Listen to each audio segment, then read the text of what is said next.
Hi again. Hello again. Hello again. Hi. Hello again. Welcome back to Marco Polo Club Flyers channel. And finally, after 2 years, I'm finally going on my first so-called quarantine-free travel. It's now towards the end of October 2022, and I'm now heading to the Hong Kong International Airport, preparing my flight, Cathay Pacific Airways flight from Hong Kong to Dubai on the Boeing 777-300ER in business class. And this is my first time flying Cathay's long haul first business class, and I'm quite looking forward to it. I'm not sure if I'm going to receive more of a regional service or more of a long haul flight service.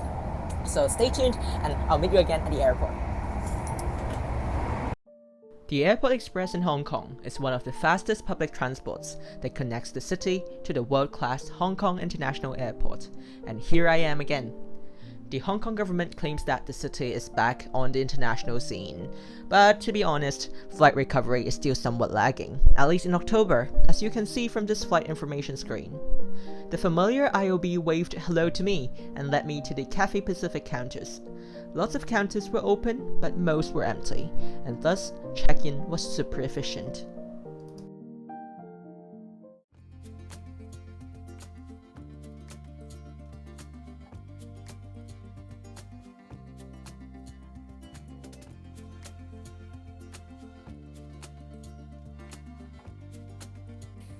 Welcome to the cabanas at the Wing First Class Lounge here at Hong Kong International Airport.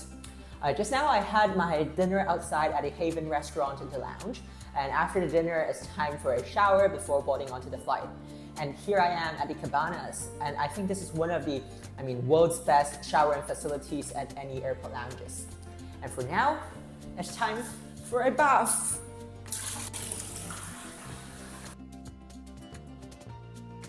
Flying me today was a Boeing 777-300ER jet, Bravo Kilo Quebec Golf, or B-KQG.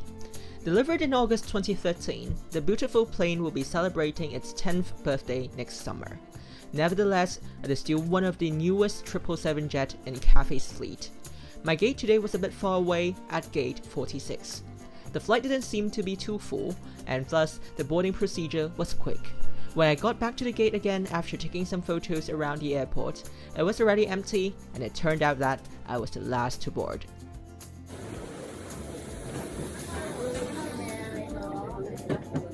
Boarding KQG, I was welcomed by the senior purser, who led me to my first class suite 1D. Wait, wasn't I flying business? How come I got a first class seat? Though Cathay Pacific suspended the first class cabin during COVID, they do release their first class seats on the 777 jets for business class passengers who hold elite membership status. In short, we get a first class cabin crew and a first class seat, but with business class meals. Shortly after settling down, I was served with a welcome drink. I picked a glass of bubbles, which was presented in a new, cute, stemless champagne glass. I was then also handed a burgundy blanket.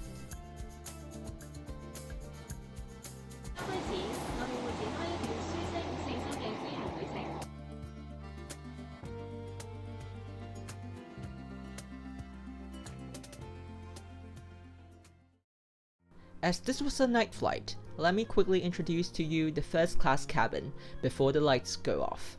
The cabin is in a 1-1-1 layout with a total of 2 rows and thus 6 seats.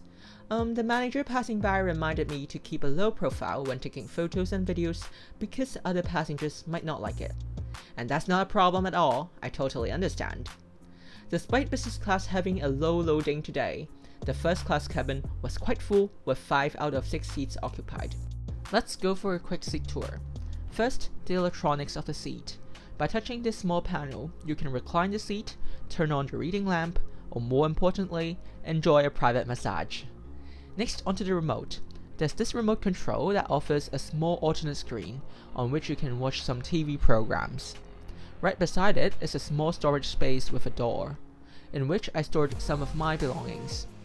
There was also another shelf under the TV where you can store more items, like my electric toothbrush and a couple of bottles of water. The meal table, which can be opened from the side, is big and sturdy. Reading lamps are extremely important on long-haul flights, especially in the nighttime, as the cabin remains dark most of the time, as are the electric sockets with which you can charge your appliances. In-flight Wi-Fi is available on this aircraft, but you do have to pay for this even if you're flying in business class. It isn't too expensive, but I didn't pay for it as I didn't need Wi-Fi in the nighttime. This does mean though that my entertainment is confined to the programs on the TV screen, which spans 18.5 inches.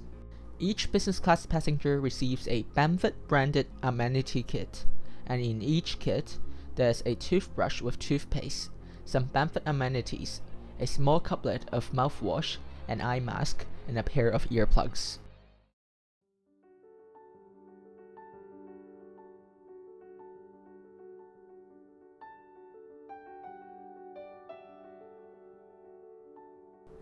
Despite flying in business, I enjoyed excellent first-class personalized service provided by these two lovely first-class cabin crew. Supper service kicked off shortly after takeoff. The meal service was of course in the standard business class presentation. I spent some time chatting with the purser during the meal service about the first-class service resumption in December. P.S. Yes, I've managed to score a first-class ticket on Cathay Pacific to London in December, so stay tuned for that flight review. Everything was served in one tray.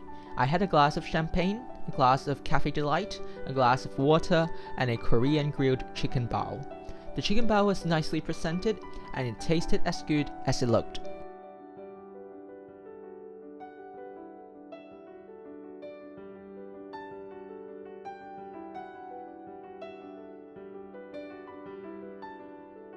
To end the meal, I had a set of seasonal fresh fruit, a lemon meringue pie, and a mango pudding with sago and pomelo. The first two tasted quite good, but the mango pudding was third rate.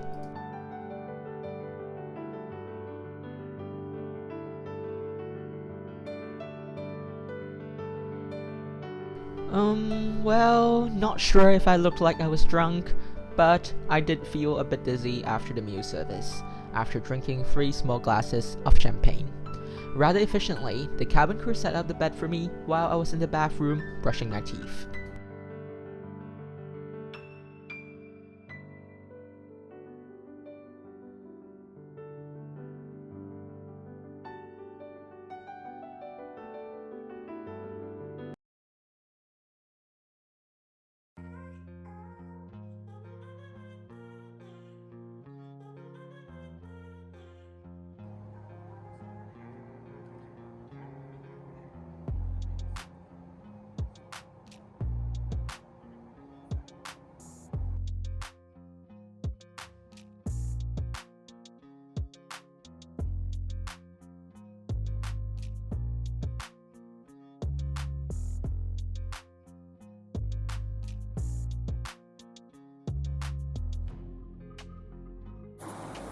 Good morning.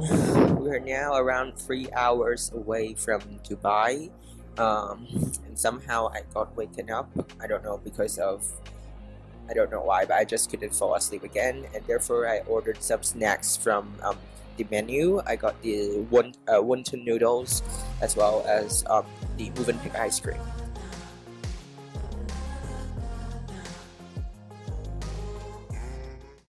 Gosh, I still could not fall asleep even after having the snacks, and so I spent some time watching TV, and an hour or so later, the lights of the cabin went on again as it was time for breakfast.